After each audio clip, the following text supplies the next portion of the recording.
nos gaynde, nos vaillants gaynde qui restent encore en détention, quand même. Ouais. Quand même. 17, quand même. Les 17 supporters sénégalais. Ah oui. Sànq bi ma jokkoo ak maître Kabou ci tisbaar bi am naa lu ma metti trop parce que dama doon sentir ni moom sax am na lu ko metti parce que bi mu génnee tribunal bi bon il a assisté à une scène boo xamante ni c'était pas facile parce que dafa am ñaar ci ñoom yoo xamante ni dañu piqué ay crise kenn ki épileptique la il est épileptique. ñeen ñi nga xamante ni dañu ñëwaale foofu ak ay feebar ñu laaj garab yi ñu war a jëfandikoo joxuñu leen garab yi nga xamante ni tey jii ñoom la ñu war a jëfandikoo ñoo xamante ni dañu am ay droit duñu ay mala dañ leen jàpp dañu am ay droit ñu war a respecter ces droits là keroog ñu ngi toog fii di ko wax ma ne la bu ñu demee ba le 5 après grève avocat yi continuer nu ñuy def dañuy continuer waat waaw on l'avait dit ici sur Kepar gi dañuy continuer waat encore di bàyyi suñu doom yi ñu détenir leen foofu et on ne sait même pas dans quelles conditions tey jii gis nga conditions yi nga xamante ni ñoom lañ nekkee woon fay tribunal Rabat te mu metti trop et maître Kabou me dit que on est même pas sûr que d'ici le 12 la grève va se terminer encore non la grève des avocats marocains léegi qu'est-ce qu'on va faire dañuy continuer dans ce dilatoire là alors que diplomatiquement politiquement c'est possible de les libérer parce que c'est pas des criminels en fait du tout. c'est pas des criminels dañ ko waxante bu fekkoon ay criminel lañ jàpp on pourrait dire que voilà c'est Maroc seen justice autonome la nañ bàyyi ñu gérer ko noonu parce que am na ay impact bi dëkk mais ñii ay supporters lañ circonstance moo leen indi woon foofu dañ ñëwoon foofu pour supporter seen équipe match ba am ay incident ñu jàppale leen ci incident yi depuis jour boobu pour man lañ leen waroon libérer wala le lendemain Vraiment. mais ñu teg lañ leen fi foofu ñu ba léegi le 18 ñëwaat toujours ñu nekk ci kaso Maroc bi et pour moi ça c'est pas normal. c'est pas normal Pape Sané dama ko fi doon wax naan premier ministre bi mu demee bi muy ñibbisi waru leen fa woon bàyyi ginnaaw. diplomatiquement c'était li nga xamante ne moom moo waroon am tey c'est inacceptable ñu naan la ñu ngi renvoyer de renvoi en renvoi avec tout ce que cela comporte comme risque par rapport à ces jeunes-là Pape. xam nga damay fàttali la finale de Liverpool et avec l'histoire Real de Madrid. L'histoire du stade de Eysel là. Paris.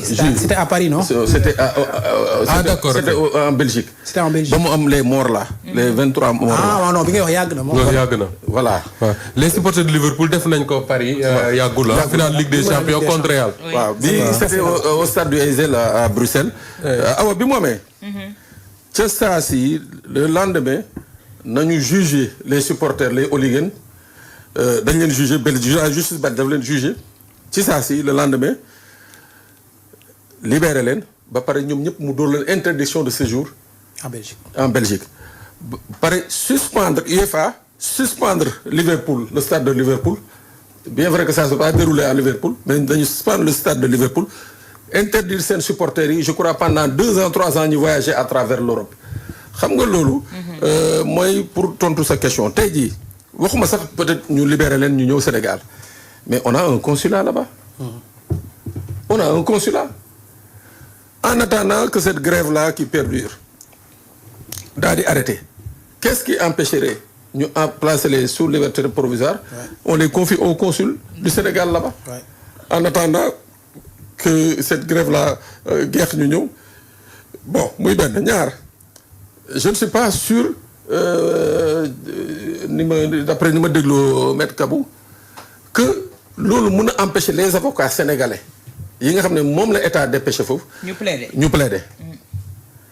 waaw donc c'est-à-dire bu ñu nekkoon parce que ñoom seen parquet rek seen partie civile la. waaw donc ñoom bu ñu mënoon rek c'est-à-dire bu doon dañu bëgg rek vraiment régler cette affaire là de manière comme ni ñu ko waxee au vu des relations séculaires entre les deux pays moi je crois qu'on aurait pu trouver la solution la plus simple mooy li ma wax nii.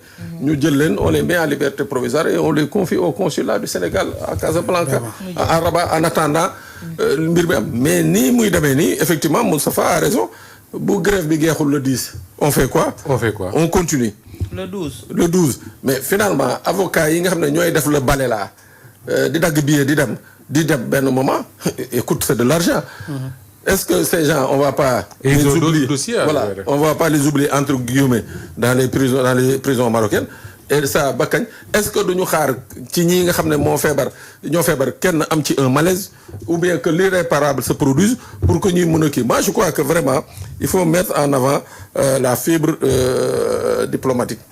waaw fexe ba nga xam ne wax ak les autorités marocaines ba xam ne ils vont trouver une solution on ne parle pas d'éviction dans le fonctionnement de la justice parce que c'est un pays indépendant mais au moins am na ci ay leviers yi nga xam ne bu ñu ko yëkkatee waxtaan ci lu mën a nekk la tey jii que ces gosses puissent recouvrer momentanément la liberté en attendant ñu àtte leen.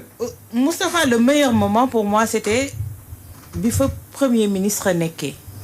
Pour ñu libérer ces gosses-là au nom de la diplomatie, d'accord, mais également am na fenn foo xamante ne un pays doit montrer li nga xamante ne moom mooy poignam. mais bien sûr Awa bi nga ko waxee woon fii ne li nga doon souhaité mooy premier ministre bu dee ñëw dugal leen ci avion leer na ma ne Sénégalais yu baree wala su ma neewul ne Sénégalais yëpp nee nañ amin parce que dañu yaakaaroon ne c'était le moment vraiment de mettre la pression su ma ko mënee waxee noonu pour faire libérer ces gosses. li xew na man tey j'ai reçu l'appel de maître Kabou à 7h57 minutes 7h57 minutes. la ma woo moom maître Kabou sama mbokku njàmbur boobu.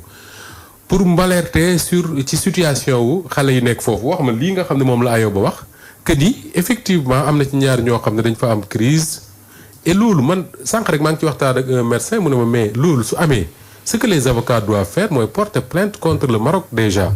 parce que dañuy mettre en danger xale yooyu ndax tey imaginez ku nekk ci dans les conditions de détention am crise d'épilepsie dama yàlla baal mais crise d'épilepsie xam ne luy crise d'épilepsie mën na mbëkk miir mën na def leneen ak leneen voilà tey su fekkoon ne dafa am ay boy sénégalais yu demoon Maroc nit ñi football ñu génn ci mbedd yi di agresser nit ñi wala di sàcc yëfu jàmbur ñu jàpp leen duñ toog fii di débat mais li ci metti te naqari sama xol naqari xolu ñu ñuy seetaan di ñu déglu mooy en fait ñooñu c'est de paisibles citoyens de paisibles supporters des Sénégalais yu demoon soutenir seen ay équipe pour gagner la CAN gagner nañu CAN bi ñun ñëw fii di fêter je suis sûr que ñoom seen xol sedd na ci gagner gi ñu ko gagner mais ñi ngi vivre une situation dramatique loolu jar na état wu Sénégal mobiliser wu lépp lu mën pour libérer leen foofu ñu nekk le plus rapidement possible beneen bi mooy man au début dama ci rafetlu njort parce que je me disais que les relations entre les deux pays quand même du ñu àgg fenn fii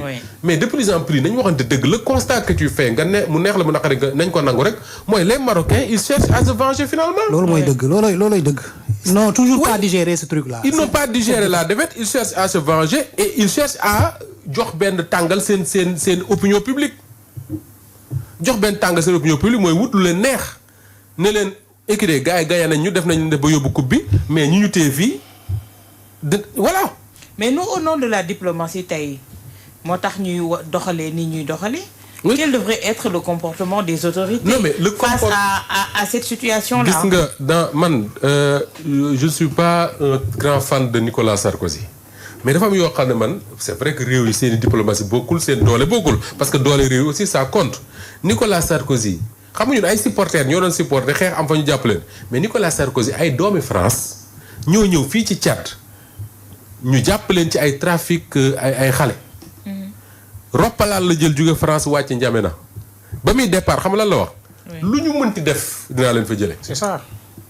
lu ñu mënti def dinaa leen fa jële tey jii man j'aurais aimé quelque part fii ñu toll nii mais que le président de la République prenne son avion. ne je vais au Maroc du ma ne lu ñu mënti def dinaa leen fa jële mais je vais discuter directement avec les autorités marocaines. ñëwuma fa pour nu ñu koy waxee sax ñëwuma fa pour ay accords.